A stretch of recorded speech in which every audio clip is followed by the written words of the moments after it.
cannot outflank us if we move as one. There'll be a new day in PM. Oh, yeah.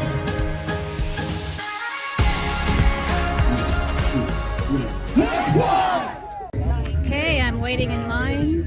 They're having great security measures here. And I've been chatting with the people here. And we're excited, really excited about what's ahead. Love Florist is doing the flowers for the event today, and they have done for several previous events.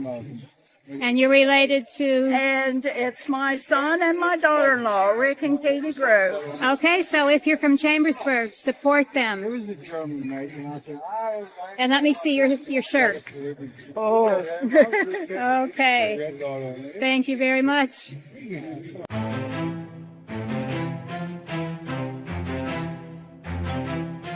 Oh, yeah. Those are the VIP people over there. They're in a special line, and I'm about to be vetted right up here.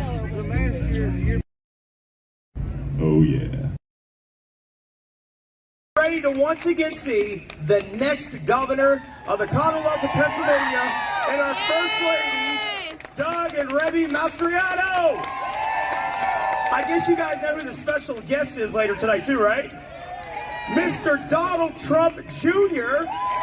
is coming to join us. We're going to have a lot of festivities, a lot of fun, a lot of special people from the area are going to be coming up here. People that you know, well-known folks that are local, but always give back and always are doing their best to make sure that not just Franklin County, not just the state of Pennsylvania, but the entire country is doing well. That's what you're here today for. Our future of Pennsylvania will be on November the 8th. We can't just let it keep happening. I was sitting back there and I heard my name. I said, hey, I think I have to go up there. Well, listen, I grew up in Pennsylvania, so I had to make the trip back here. I'm down there in Dallas, down there in Texas, and when I heard there was a battle up here in Pennsylvania, I said, I have to go there. I don't know if you remember this, you Pennsylvanians, but we are the state that turns the tide of war historically. Valley Forge was where the American cause was languishing until George Washington was able to move the troops into Trenton, New Jersey and be able to rout the British. It was Pennsylvania that was the turning point in the Revolutionary War. Not far from here, on the Chambersburg Pike, I remember the Battle of Gettysburg. And it was on the second day in your state where there was a little hill called Little Round Top, and a colonel was in charge of Little Round Top. That colonel, Joshua Lawrence Chamberlain, was told, you cannot give this position up because you are the hinge on the entire battle for this nation. And so Little Round Top became the center of everyone's attention on the second day of the Battle of Gettysburg. And on that hill, Joshua Lawrence Chamberlain, he was with 300, a remnant that was on top of that hill.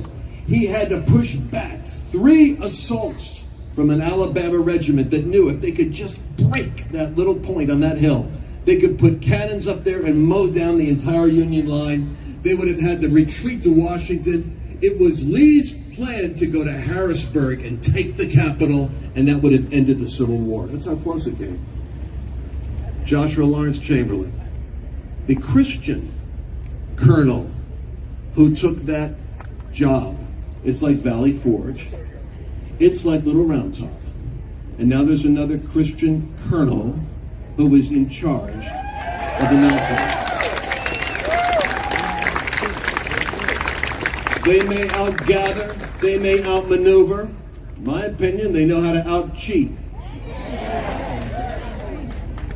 But they cannot outflank us if we move as one. And I believe Colonel Mastriano is anointed to lead an as one movement. The whole country will be affected by what happens in Pennsylvania. Do you understand that? I could go to Arizona, I could go to Florida, I will be. I'll be in these various states. But no state has the eyes of the nation on the governor's race like right here. Do you know what they're telling me down there in Texas, what they're telling me around the country? They're saying, you realize that Governor Mastriano would be like DeSantis if he becomes governor. Oh yeah. Oh yeah. Oh yeah. Oh yeah. Oh yeah.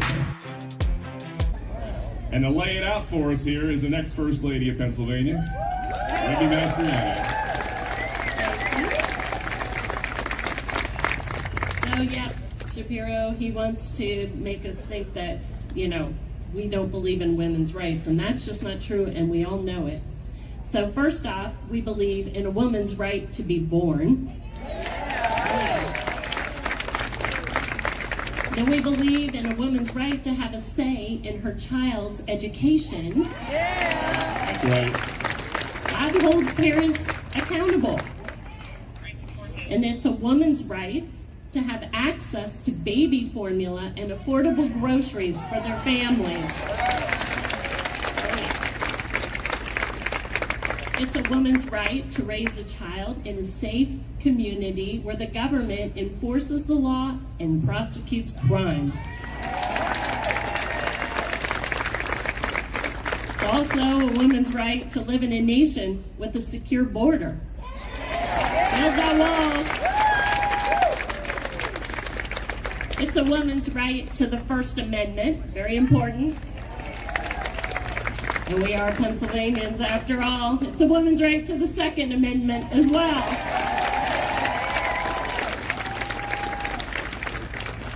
And it is certainly a woman's right to compete in sports that are not dominated by men. And I know all of you out there can help with any of the left that you happen to know that do not know how to define a woman. I think you can help them out because I know you guys all know. Look out, left, because here comes Doug, and we in Pennsylvania are standing together, and we are getting our freedoms back. We can't just let it keep happening. But they cannot outflank us if we move as one. Oh yeah. We're so thankful. You guys brought us here. It's been a rough road the past 2 years especially, but we stood together in dark times. And it says in Romans 8:28 that God uses all things for the good, right? And it was hard times, and many suffered loss and setbacks in schools. Kids were bullied because of the mask debate. Some people lost their job because of a jab. I mean, so much darkness, business closures. 30% of business is not going to reopen now because of heavy-handed Wolf's policies. He shut down all the cabinet stores in the state except his own family one. That's an ethics violation. He should be prosecuted, by the way.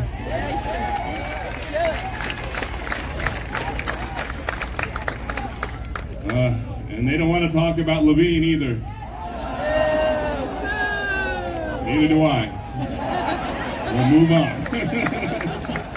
What do you think is the #1 problem in our nation right now? I think the #1 problem is people are too lazy right now, and they don't know, they don't have good morals or anything like that. So I think going to things like this, I think it, I don't know, I just really think it helps out with like showing the structure of like what our government's made, you know what I mean? Stuff like that. We remember the shutdown, leaving your loved ones cut off from all hope, from contact, FaceTiming for 400 days.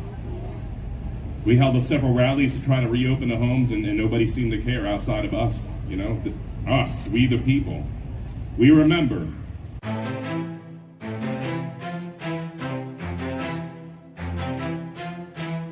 We can't just let it keep happening. Well, if you agree with me, I just did an interview with the BBC. It's so funny. I was very careful because they wanted to set me up, and I knew what they were doing. They wanted to set me up to say something that would be provocative about Christian nationalism.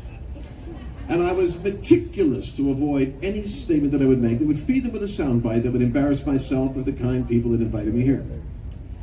But it's hard to resist right now. I would like you to rise with me for one moment. And do you believe that it's possible that a proclamation can be a spiritual thing. When we pray, or when we say the Pledge of Allegiance, or we say, Our Father which art in heaven, these are all when we exchange vows at an altar in a wedding. They're all sacred transactions sealed with words. But I'd like to reactivate what Colonel Joshua Lawrence Chamberlain is now handing off to Colonel Doug Mastriano, which is the importance of rallying a remnant for the sake of an indispensable victory in the intense heat of battle. And we'll do that by putting our right hand in the air on the count of 3. If you're willing to do this, can you say what they said at Gettysburg? When you see us lined up as one, sweep down the hill to victory. On the count of 3, we'll bring our hand down as one. Father, I pray that indeed Pennsylvania will be like Little Round Top, and America will have a new birth of liberty. As one on the count of 3. 1, 2, 3. As one! Thank you.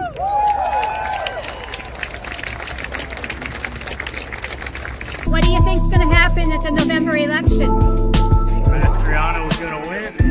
That's what's going to happen. They don't want to talk about complete failure, you know, the loss of freedoms, how your kids were mistreated in schools. We even had a case not too far from here where a 4-year-old had trouble keeping a mask on, so the provider taped a mask to the kid's face.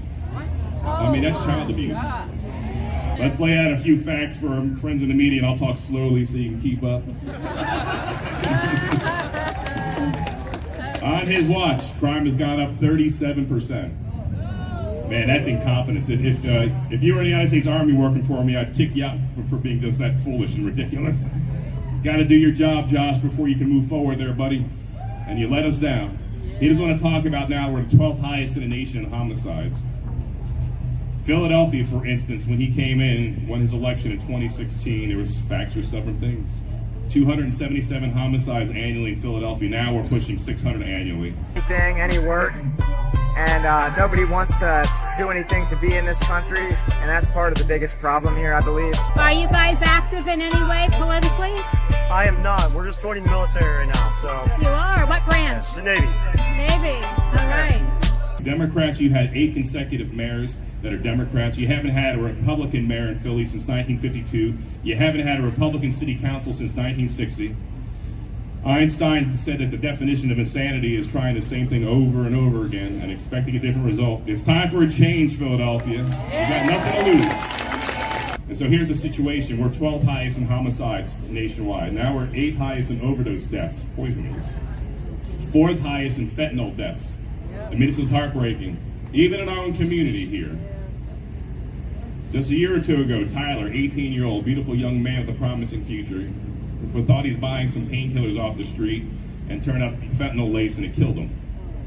His mom told me his story. And she was further heartbroken, not only by the loss of her son, but that the drug dealer, that murderer, was walking around freely on Chambersburg streets just a few months later. And Josh Shapiro doesn't care. He hasn't lifted a finger to rein in this lawlessness here. Do you think they should be forced? I don't think they should be forced. I think everyone should have freedom to what they want to, inject in their body. On day 1 of my administration, we're no longer a sanctuary state. That's right. And they're landing at our airports here. Our beautiful Pennsylvania State Police will be there. And as those, yeah, they will be. And as the PSP watches those planes unload on the buses, we will escort those buses down to Sleepy Joe's house in Delaware.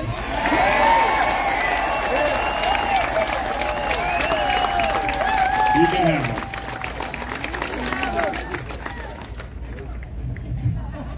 Martha's Vineyard, that was beautiful.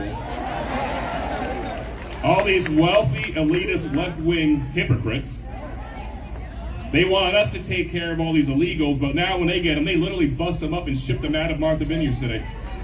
I would call that bigotry and intolerance there. Oh man, on day 1, we become a law and order state in Pennsylvania. We're going to hold state officials accountable for enforcing the law and protecting the people of Pennsylvania. But most importantly, law enforcement will know on day 1 that I have their backs.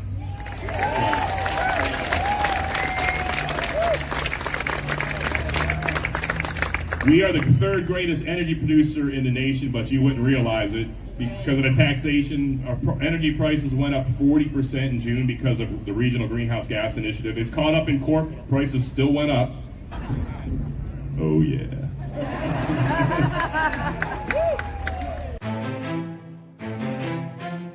Will be a new day in PA.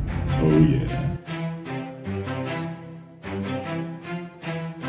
But on day one, that carbon tax ends. Yep, we're out of Reggie. I'm opening up state lands for development. We're rolling back 8 years of regulations. We're going to speed up the permitting process here, and we're going to drill and dig like there's no tomorrow.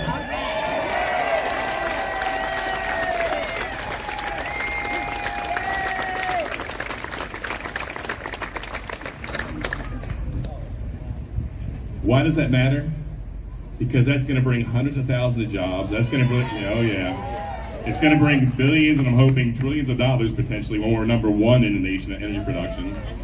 It's going to bring prosperity and opportunity. Your kids will want to stay in Pennsylvania because the wealth flowing in and the secondary and tertiary jobs that flow in. That's why it's important. Additionally, strategically, the Democrats, like in Massachusetts, remember in 2018 we had that cold snap. That was a tough winter.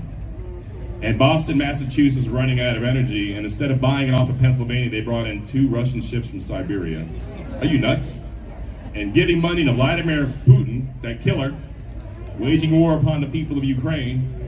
And so my goal is here, we'll start exporting that out of Philly and Lake Erie and sending it to other states and also to our allies overseas. Yeah, we'll help the Germans get off of Russian oil and gas. The Lithuanians already told me they want to buy it off of Pennsylvania. We'll make that happen, right? We'll be happy to take European money and bring it to Pennsylvania. It'll be a new day in PA, huh?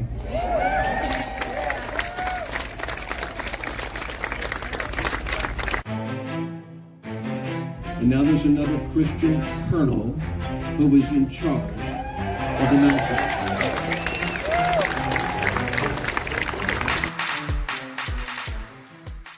If we're extreme about anything, it's about loving our Constitution. That's right. If we're extreme about anything, like any other veteran out there, we're willing to lay down our life for our Constitution, our people, and for our nation. So one of the first initiatives you'll see last year, and it's teed up by the General Assembly, is voter ID. What do you think?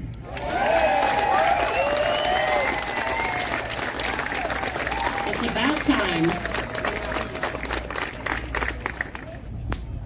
Hey there, folks. Love you, man.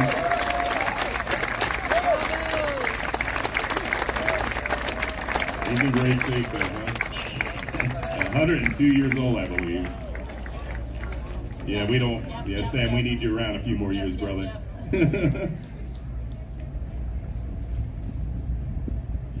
All right. Thank you for your service, Sam. We love you, brother. 1, 2, 3. This is our moment. This is our day. This is our hour. Let's rise up and take our state back and restore freedom and restore hope.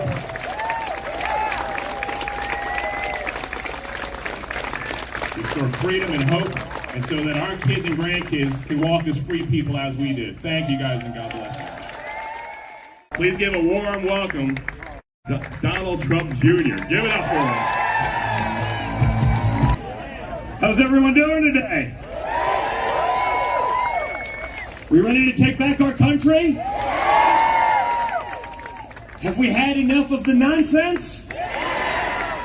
Have our eyes perhaps finally been opened to all the lies, all the narrative, right? I find it interesting. Every day I watch the news and I'm like, it's strange. Martha's Vineyard is apparently allowed to have a border.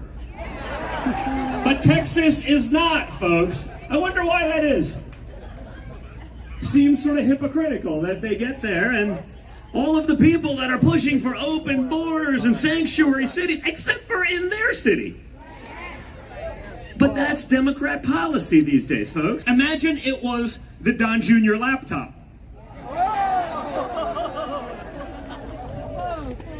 You think I could get away with that? It's like we're living a Saturday Night Live skit, but back when it was funny, right? Except the problem is, the comedy is playing with our livelihoods. It's paying with our small businesses. It's paying with our children's education. We're playing with every aspect of decency. Remember Joe Biden a couple weeks ago? And I swear with my word as a Biden. I'm like, I don't know. I'm looking at your family saying, I don't know if that means that much. I don't know if you guys know that I went to school here for 9 years. I lived there. I have a farm in the Northeast PA. It's a place that's near and dear to my heart. The stuff that I got into throughout my life that I'm sort of still passionate about now, the hunting, fishing, all the outdoor stuff, competitive shooting, like it all started in Pennsylvania. But I'm watching this. No, and a lot of my political opinions actually started that way. Yeah, you know, I was a kid from New York City. I don't pretend that I was anything other than that, but like I went to boarding school in Pottstown. I think I'd get a little bit of heat. Say if, you know, I took $1 billion, right, from China. Now, just so we're clear, they're not stupid. They don't give money to crackheads.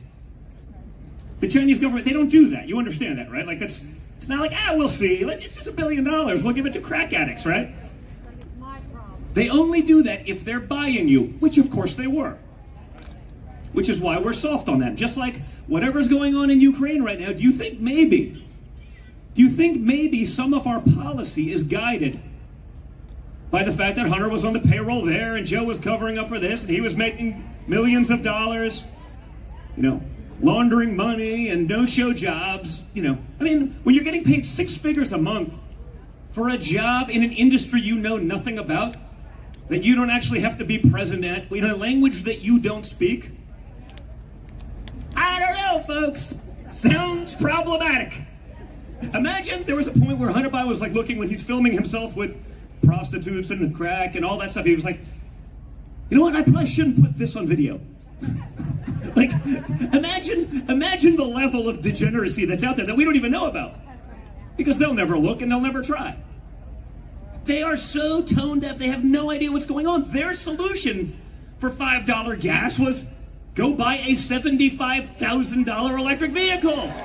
Which, by the way, you're not allowed to charge in some states. Which also, by the way, is fueled by our electric grid, which is also called coal-powered.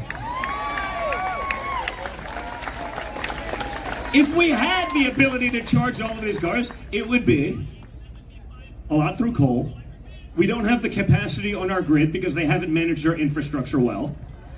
If everyone in America had the electric car they want you to have, there would be no more rare earth minerals probably left in the world, and the ones that are there would be exploited out of poor countries in Africa and Asia, where essentially slave labor would be mining this stuff under, let's just say, less than awesome environmental conditions. But they can't even fathom that. I mean, think about it. I mean, $5 gas is too much. Like filling up your tank once a week to be able to drive to work. You can't do that, but just go buy a Tesla. So, I mean, come on, guys. Right? Remember last 4th of July? No, you saved 16 cents. Yeah, they were like, I was like, yeah, but if you got in your car and drove like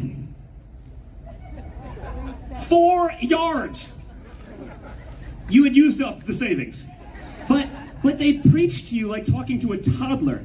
Like, you ungrateful peasants. Yeah, that's what they were like basically saying. Like, how dare, now that same basket of goods this year was $10 more expensive and they don't talk about it.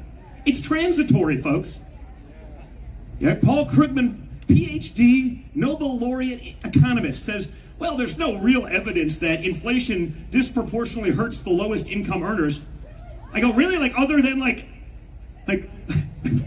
basic like common sense? Other than, of course it does. If you have the least amount of disposable income, those price increases hurt you more. They're living in a world that doesn't exist. You know, one where average teenage male athletes can just change their mind and decide to compete against the ladies.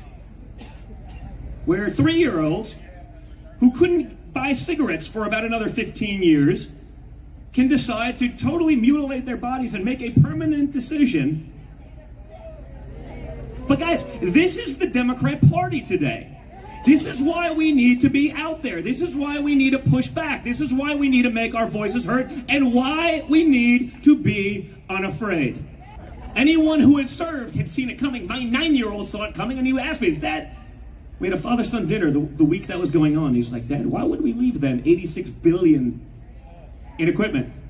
I go, you know, that's a good question. The fact that a 9-year-old understands that it's insane, but General Milley does not, is really problematic, folks. Oh, yeah. And then our Secretary of State, the adults are back in charge, folks, gets on stage and says, they are shocked and dismayed, and I quote, that the Taliban did not install a more diverse and inclusive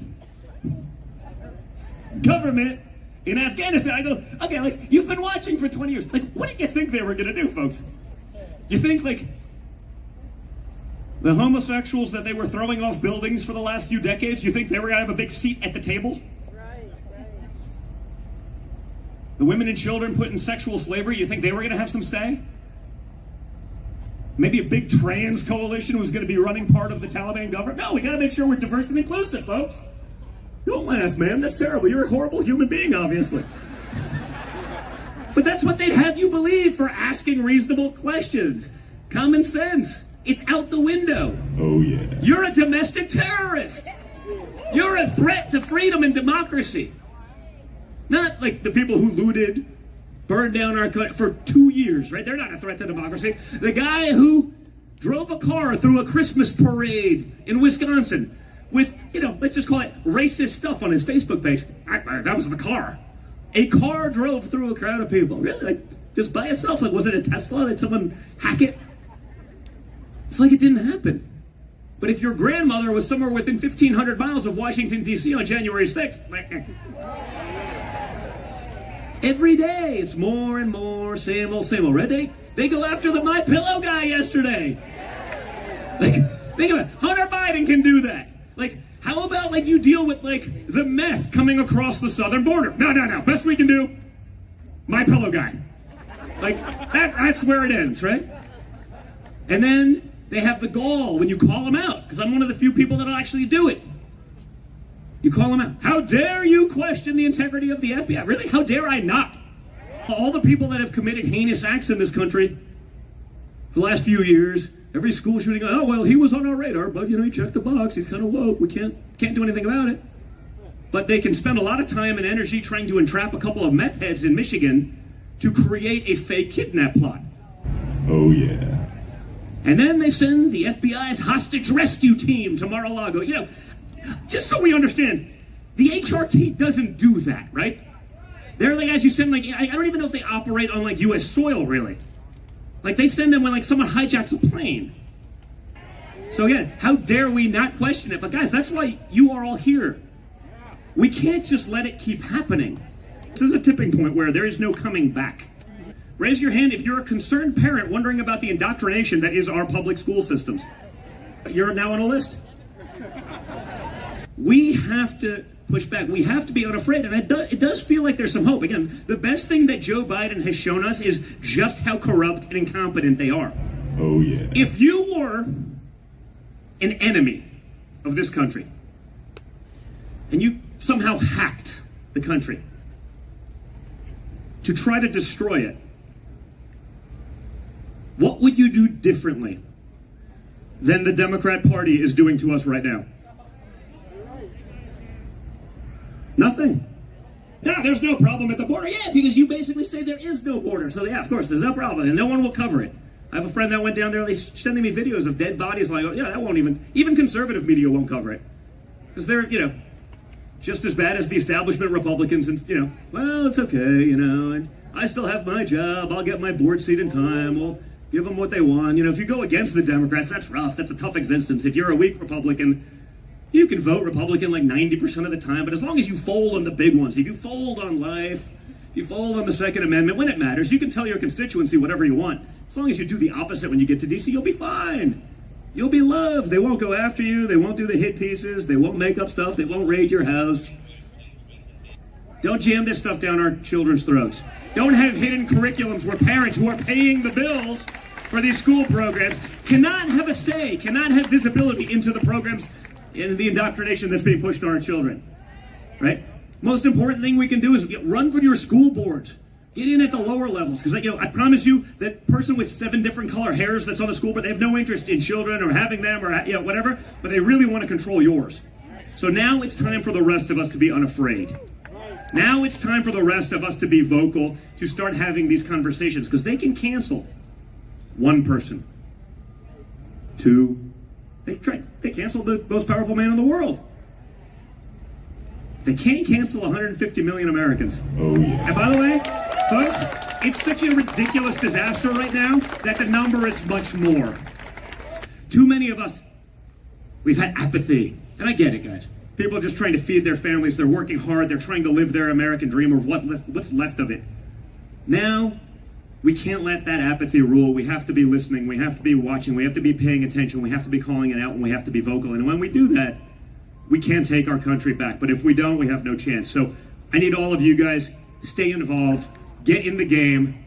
Do not let these lunatics win.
One, two, three.